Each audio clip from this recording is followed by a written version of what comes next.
मैं बहुत रोमांचित हूँ, आपने बहुत कुछ सिखाया है और जो कॉन्फिडेंस मैं भी हूँ आपके इस चैनल पर आकर जो आपका बहुत जल्दी ग्रो कर रहा है। 4-5 महीने में जिस प्रकार से आपने ग्रोथ ली है, दिस इज कमेंडेबल।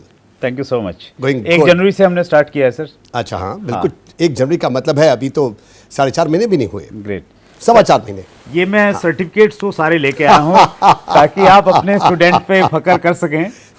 ये टोटल 11 सर्टिफिकेट हैं सर। बिल्कुल बिल्कुल, ये वो सर्टिफिकेट है जो कि देखिए 21 जुलाई 2010 आपने इस कोर्स को पिकाडेली में जॉब की। पहले सर होटल नाम दूसरा था इसका, पिकाडेली में आपने किया था एक कोर्स, हिल्टन था, जनकपुरी हिल्टन। हाँ ये वाला है सुरेंद्र वत्स, 27 जुलाई 2010। उसके बाद 28 जुलाई को भी आपने इसके अंदर सर्टिफिकेट लिया है। ये कंटिन्यू 3 लिए हैं सर। हाँ, 25 अगस्त 2010 का भी सर्टिफिकेट है। अपने सारे के सारे ये हैंडमेड पेपर के बनाए हुए सर्टिफिकेट अपने पास संभाल के रखे हुए हैं। 22 सितंबर का 2010 का आपके पास है। 29 सितंबर का आपके पास है। बॉय, बेस्ट स्पीकर अवार्ड आपको मिला है। Best speaker, best speaker, best speaker, my God, best speaker, बहुत सारे सर्टिफिकेट आपने रखे हैं। बेस्ट मेमोरी भी आपके पास है और बेस्ट इम्प्रॉम्प्टू भी आपने सर्टिफिकेट लिए हैं। Good, very good. 11 है ये 11 है सर। अच्छी फिगर है। और पोलिंग स्लिप भी आपके पास है। ये आपने बोला था इनको संभाल के रखेगा, तो ये अब तक 9 सालों से संभाल के रखी हुई है। बहुत बढ़िया, बहुत बढ़िया। और ये जो आपका मॉड्यूल है सर इस कोर्स का, पब्लिक स्पीकिंग का, ये अपने आप में अल्टीमेट है और स्पेशली वेरी मच हमारे डायरेक्ट सेलर्स के लिए, क्योंकि हमारा बिजनेस पब्लिक स्पीकिंग का ही बिजनेस है, तो वो मुझे बहुत लाभ इसका हुआ, बहुत कॉन्फिडेंस आया। और आज मैं आपका चैनल इस समय चल रहा है, कितने आप बार मैं ये भी सुनने को आता है कि किस प्रकार से आपने मंच पर आके लोगों को संबोधन किया है, एड्रेस किया है। मैं देख रहा हूँ आपको।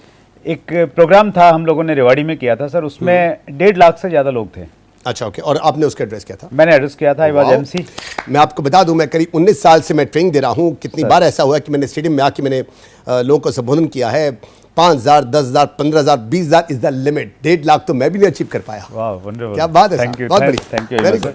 वो बहुत यादगार फंक्शन था। और 1.5 लाख 15-20 हज़ार तो रेगुलर रहते हैं सर हमारे।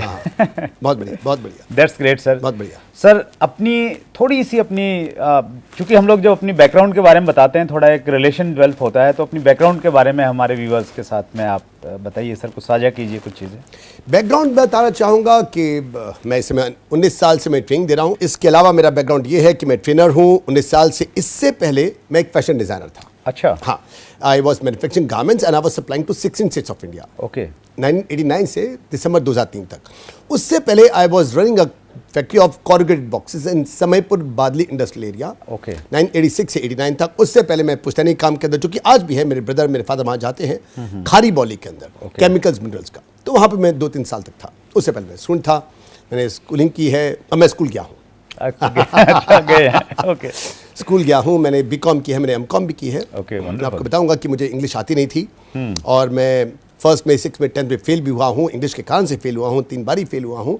और उसके बाद मुझे इंग्लिश नहीं मिली। मैंने जितना भी कोर्स किया है, 11th किया, मैंने 12th किया। आपकी किताबें हैं सर, बुक्स लिखी है आपने? वो तो बाद में लिखी है। बुक मेरी जो फर्स्ट में रिलीज़ हुई है 2003 में जाके रिलीज़ हुई है, उसको मैंने हिंदी में लिखा था, उसको कन्वर्ट मैंने करवाया, उसको ट्रांसलेट करा मैंने इंग्लिश में। और धीरे धीरे सब कुछ सीखा है। मैंने बोलना सीखा है, मैंने लिखना सीखा है SMS के द्वारा। अच्छा। हाँ जी, 2002-2003 के अंदर SMS से मैंने इंग्लिश को लिखना सीखा। 2009 में मैंने सबसे पहले अपना ईमेल मैंने करना सीखा। पहला ईमेल मैंने किया 2009 में, अब से 10 साल पहले। 2014 में मैंने अपना ब्लॉग लिखना स्टार्ट किया है और मुझे बताते हुए बड़ा फख्र हो रहा है। चाहे मैं इंग्लिश को लेके बहुत ज़्यादा वीक रहा, उम्र भर तक रहा मैं, लेकिन ये फ़ख्र की बात है मेरे लिए कि मेरा ब्लॉग जो है आज पब्लिक स्पीकिंग के ऊपर, बिजनेस ट्रेनिंग के ऊपर ब्लॉग अगर आप लिखते हैं जाकर सफारी के अंदर, अगर आप गूगल क्रोम में जाके लिखते हैं URL के अंदर top 50 blogs on public speaking, तो मेरा ब्लॉग आता है 16 स्पॉट पर। और मेरे से आगे ओसाका जापान है 10th पर, जो कि इस बात का सिंबल है, द्योतक है कि मैं इंडिया से नंबर 1 हूँ। मेरा ब्लॉग जो है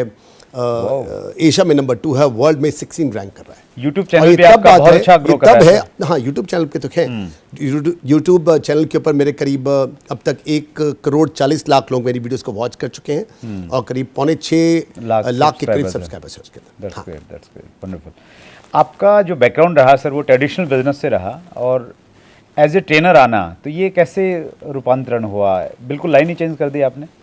हाँ, लाइन चेंज करी क्योंकि देखिए, एक में मैं बहुत बढ़िया था और एक में बहुत वीक था। मैं बढ़िया था बिजनेस में, बिजनेस सेंस बहुत अच्छी थी, परिवार ही ऐसा था। मेरे तो अग्रवाल हूँ, बनिया हूँ, मेरे तो डीएनए के अंदर घुसा पड़ा है धंधा। मैं बिजनेसमैन, मेरे पिताजी बिजनेसमैन, मेरे भाई भी, उनके पिताजी, मेरे पिताजी के पिताजी के पिताजी के पिताजी के पिताजी, जो हम लोगों का सारा जो निकलता है फैमिली ट्री, वो जाके यही पता लगता है कि हम लोग थे ही बिजनेस के अंदर।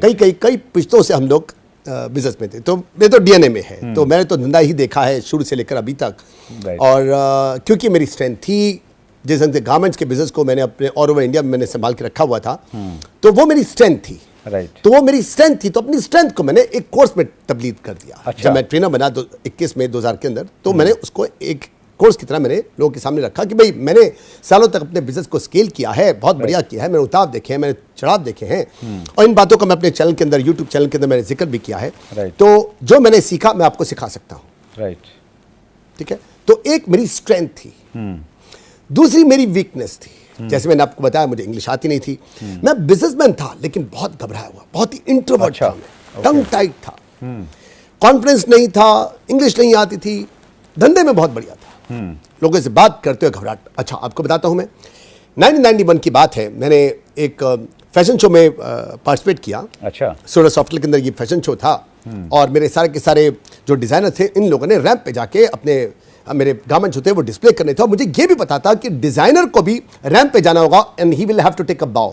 अच्छा, मुझे सिर्फ एक बाउ लेना था, और मैं 2 दिन से मेरी हाथ खराब थी। अच्छा, रात को मैं सो नहीं पा रहा था कि इतनी एलीट क्लास के सामने जाके मुझे बाउ लेना है, और वही हुआ, आई कोलैप्स्ड कोइंसिडेंटली। ओहो। उसके बाद मैंने कभी भी फैशन शो में पार्टिसिपेट नहीं किया। 91, 92, 93, 94, 95, 96, 97, उसके बाद 97 में ये जो कोर्स मैं कराता हूँ पब्लिक स्पीकिंग पर, इस कोर्स को मैंने अपने गुरु से किया। अच्छा, ओके। हाँ, मेरे गुरु का नाम है औषध घोष, उनसे मैंने कोर्स किया, और इस कोर्स को मैंने बार बार किया मैंने। और उसके बाद मुझे याद है कि 97 जुलाई की बात है, इस कोर्स को मैंने किया था मार्च अप्रैल में 97 में, जुलाई अगस्त की बात है 97 की। अब की बार मैंने डेयर करके, हिम्मत करके 7 साल या 6 साल के गैप के बाद मैंने फैशन शो में पार्टिसिपेट किया, अपने गारमेंट के फैशन शो में पार्टिसिपेट किया। बाकी सब और मैन्युफैक्चरर थे, कम से कम 200, 250, 300 लोग वहां बैठे हुए थे। होटल था अशोका होटल, और वहां पर जाके मैंने पार्टिसिपेट किया। और अब की बार न सिर्फ मैंने बाउ लिया, मैंने माइक भी पकड़ा, और माइक पे एक मैंने 30 सेकंड की एक speech the, vote of thanks दिया मैंने, चाहे वो रटी हुई थी, क्योंकि इंग्लिश मैंने सीखी है 1998 में आईगो टेक्निक से। तो मैंने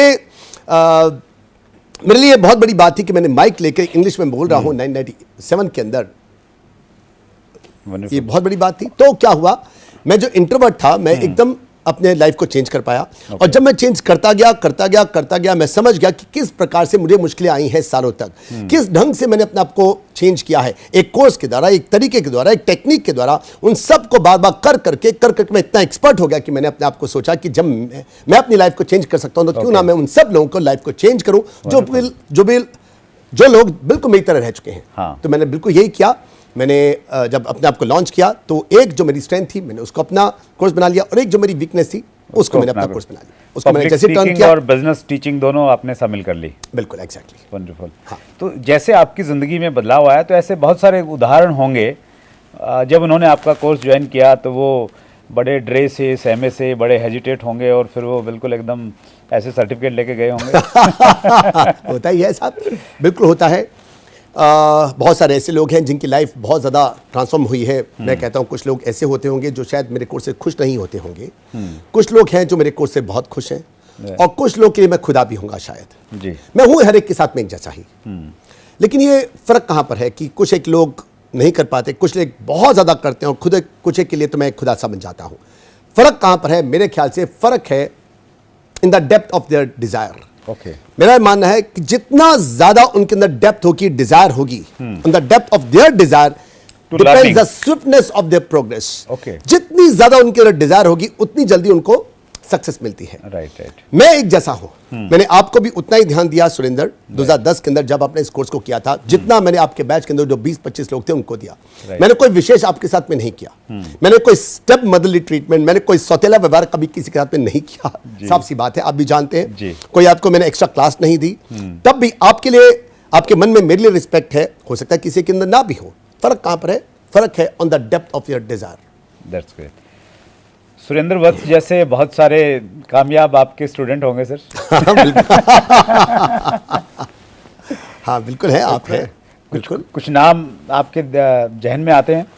नाम लेना ऐसा लगेगा जैसे अपने मुंह मियाँ मिट्ठू बनना, ब्लोइंग योर ओन ट्रम्पेट। लेकिन हाँ, मैं कह सकता हूँ कि भाजपा में, कांग्रेस में, आम आदमी पार्टी में, INLD में, SP में, BSP में, इसके अलावा बॉलीवुड के जगत में भी हाँ मेरे स्टूडेंट तो ही हैं। 19 साल है, हज़ारों स्टूडेंट निकल चुके हैं, तो ऑब्वियसली स्टूडेंट तो होंगे ही होंगे। ग्रेट।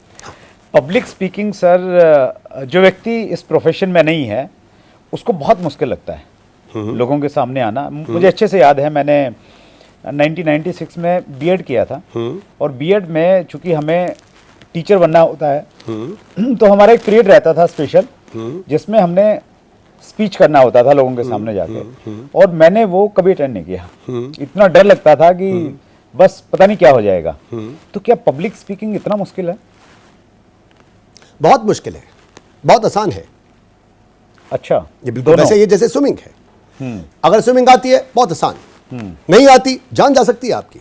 ओके, फर्क है कहां पर? स्विमिंग बहुत मुश्किल और बहुत आसान, फर्क कहां पर है?